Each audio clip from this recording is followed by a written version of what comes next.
Hey guys, how are you? Peace be on you all.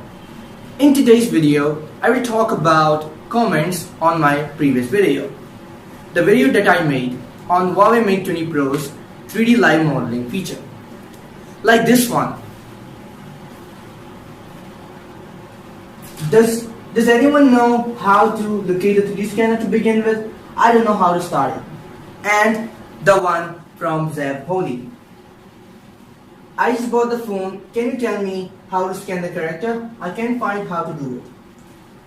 So I decided to make a separate video to tell you more about this feature. But first up, for those who have bought the Mate 20 Pro, don't get frightened that you have bought a faulty device, as the feature shown in the event was just a demo version of the 3D live modeling feature of the camera.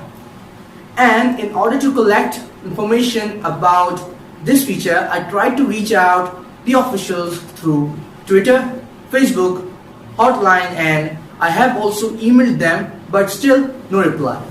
But while I was searching on Twitter, I found this reply of Huawei UK, in which they confirmed that an update will arrive with 3D live modeling feature, and right now they're still working on it and no date is confirmed for the arrival of the update.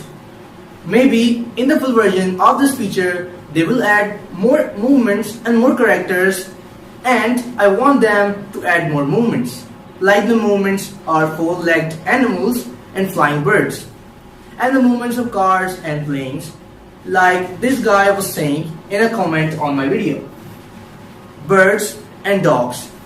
So guys, that is all for today. Share this video so that my message of adding more movements will reach to the Huawei officials, because you guys are my voice.